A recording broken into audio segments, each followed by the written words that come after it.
Hello friends, welcome to ProTalent and I'm Nitin Parmar. दोस्तों, when I'm talking to large number of students for their CAT preparation, ठीक है, I try to see what is there going on in their mind, ठीक है, and what kind of you can say activities and they are not doing with themselves, ठीक है, and that is where they are getting into trouble with respect to cracking the examination. दोस्तों, exam crack करना is a game of hard work. Is a game of, you can say, smart work. It's a game of mental game as well. Yes or no? It's a game of mental stamina. क्या चीज़ है, क्या approach करे, कैसे strategically सोचे, ठीक है, उसके बारे में बहुत महत्वपूर्ण एक इनसे चीज़ें बनती है जो स्टूडेंट्स ठीक है इनसे ये एग्ज़ाम क्रैक करते हैं. ठीक है, जैसे जनरली 99.9 परसेंटाइल या 99 परसेंटाइल के ऊपर वाले जो बच्चे होते हैं, ठीक है, वो क्या करते हैं, उनकी पढ़ाई में क्या गलतियां नहीं होती है, वो आज हम बात करने वाले हैं. बड़ा महत्वपूर्ण टॉपिक है. इस टॉपिक को अच्छे से समझिएगा because that is going to give you lot of confidence, possibly a sense of direction towards your preparation. ठीक है, so what I brought here is 6 fallacies in your CAT preparation to know whether your CAT preparation is on a right track or not, whether the way you are putting your efforts, whether that is going on a right track or not. Okay, number one, or rather I have divided all these 6 fallacies into 3 major group. The first group is when we are learning it, what mistakes we are committing. Number 2, while we are practicing, what mistakes we are committing. And while appearing for a mock, what mistakes are we you can say creating. Yes or no? That is what we have to understand because these are the 3 ways for us the input is coming. दोस्तों, मेरा ऐसा मानना है कि अगर आपका input का method सही है, ठीक है, your ends, your result will automatically come. Okay, so that means if you are putting in a right way, the input, the output is automatically there. Yes or no? चलिए समझते हैं सबसे पहला मुद्दा, that is while you are learning it, जब आप सीखते हो, है ना, और उस समय पे आपके मन में क्या चलता है. Yes or no?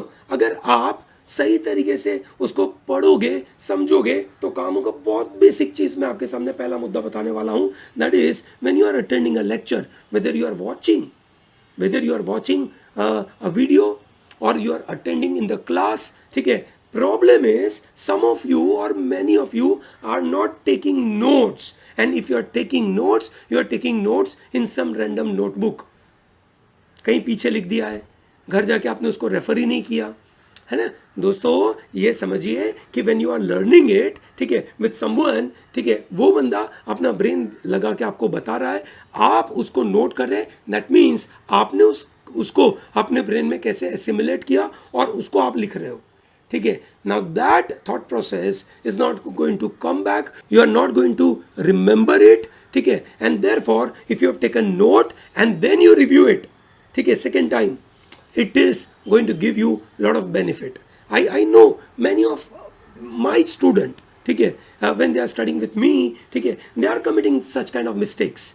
ये सर नो, ठीक है, उनको पता ही नहीं होता है क्योंकि सर आगे कुछ बोल चुके हैं, ठीक है, पढ़ा रहे थे, उन्होंने नोट नहीं किया. 2 दिन के बाद आते हैं कि सर वो ना फलाना याद नहीं है, सर ऐसा आपने कुछ सिखाया था, अब मेरे से बन नहीं रहा है. आप समझ सकते हैं कि आदमी ने उस समय पे प्रॉपर कॉन्सेंट्रेशन में काम नहीं किया. वेस्टेज हो गया टाइम का, वेस्टेज हो गया एफर्ट का, और वो वेस्टेज समय का, एफर्ट का, वो आपको बड़ा कॉस्ट लगा के देगा क्योंकि आपने वही टॉपिक बाद में टीचर से पूछा, समय की तो बर्बादी हुई. आप उस समय पे नई और चीज़ें सीखकर बाकी लोगों से आगे बढ़ सकते थे जो आपने मिस कर दिया. समझ आया? ग्रेट. नंबर 2, ठीक है, some of you are not practising question. You are attending a class में जो पढ़ाया आपने कर दिया, आपने उसके बाद उन क्वेश्चंस की प्रैक्टिस नहीं करी. ठीक है दोस्तों, थ्योरी पढ़ना, ठीक है, थ्योरी के साथ सॉल्व एग्जाम्पल्स करना और उसके साथ प्रैक्टिस क्वेश्चंस करना इज वेरी इंपॉर्टेंट. अगर आप अपने प्रैक्टिस क्वेश्चंस को सही तरीके से कर पाएंगे, प्रैक्टिस क्वेश्चंस को टाइम लिमिट में करना होता है. प्रैक्टिस क्वेश्चंस को लेकिन से एक टॉपिक के साथ ऑन एन एवरेज 50 से 100 से 150 उतने क्वेश्चंस की तैयारी करनी होती है. और जब भी आप क्वेश्चंस करें, ठीक है, आइडेंटिफाई कि उन क्वेश्चन में से जो डिफिकल्टी लेवल के क्वेश्चंस, मतलब कौन से डिफिकल्ट कंसेप्ट के क्वेश्चंस हैं, क्या टाइप ऑफ क्वेश्चंस, क्या टाइप ऑफ कंसेप्ट बनाए गए हैं, ठीक है, वो देखना ज़रूरी है. ठीक है, यहाँ पे उसको कैटेगरी में डालना, category A, category B, category C, ठीक है, कि भैया कैटेगरी ए डायरेक्ट लैंग्वेज वाले क्वेश्चंस कि जहाँ पे हमें कंसेप्ट पता है, हमें उसकी लैंग्वेज समझनी है, वैसे क्वेश्चंस हैं. कैटेगरी 2 में, दैट इज बी में, थोड़े से यू कैन से 2-3 आइडिया मिक्स हो गए, पर जो कैटेगरी सी है जहाँ पे आपको सबसे ज़्यादा ध्यान देना है. Then comes third kind of mistakes, that is after you complete your lecture, after you complete your practice exercise, you expect कि आपको तो मास्टर ही आ जाए. That is time speed distance का कंसेप्ट आपने सीखा, आपने उसके साथ 50 क्वेश्चन करे, 100 क्वेश्चन करे, आपको लगा कि अरे मेरे को आ गया.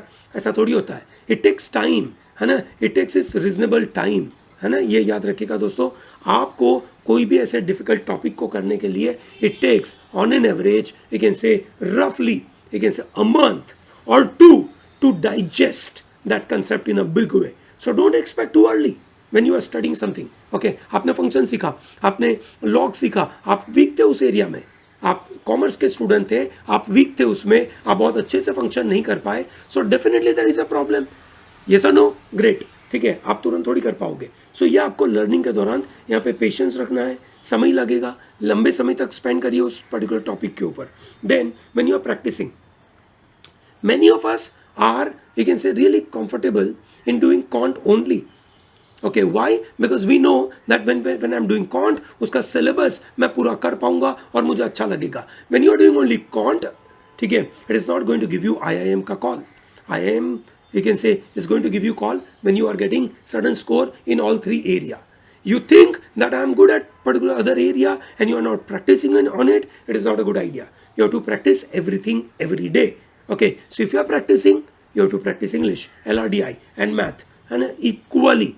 If you are spending in a given day, if you are spending lot of time only on one section or only on 2 sections, this is a right time. September month is the right time to tell you that you are doing wrong. ठीक है, गलत कर रहे हो भाई, है ना. अभी सुधर जाओ, नवंबर में अच्छा हो जाएगा. अगर अभी नहीं सुधरोगे ना, ठीक है, नवंबर बुरा दिखेगा. और भाई नवंबर तो आ ही जाएगा. उस एग्ज़ाम के बाद 2 सिचुएशन होगी, या तो रिग्रेट करोगे या तो सेलिब्रेट करोगे. ठीक है, अगर आप अभी सही चीज़ नहीं करोगे तो उस दिन रिग्रेट करने का मौका आएगा, वो चलेगा नहीं. Yes or no? Great. Looking at solutions and not solving on your own when you are practising questions. ठीक है, आपने क्वेश्चन देखा, नहीं बना, आपने सॉल्यूशन देखा, ओहो ऐसा करना था, ठीक है ना, समझ आ गया. यू अंडरस्टूड, ऐसा तुम्हें लगता है ना. यू अंडरस्टूड, ऐसा तुम्हें लगता है, बट इन रियलिटी ऐसा हुआ नहीं है. जैसे छोटे बच्चे को सुबह सुबह, है ना, उसको दूध और चौकोस दे दिए, है ना, दूध या दूध के साथ कोई छोटा सा हैवी नाश्ता नहीं दिया, बिस्किट दे दिया, सिर्फ दूध दे दिया, उसको दूध दे दिया, दैट इज मिल्क दे दिया, है ना. ऐसा लगता है कि इट इज़ अ फीलिंग, है ना. फीलिंग ज़रूर लगता है, but it is not you can say sufficient to provide all kind of nutrition. Yes or no? Similarly, when you are looking at a solution, it is not developing your brain in every way. Only one part of your brain is got developed. That is one idea you got कि अच्छा ऐसे भी कर सकते हैं. But can you do it on your own? If I tell you that look, watch that, वो बंदा cycle चला रहा है, कैसे चला रहा है, और उसके बाद मैं आपको साइकिल दे दूं, आप ऑटोमेटिकली हर बार चलाने के काबिल हो जाओगे? नहीं. You have to do it on your own.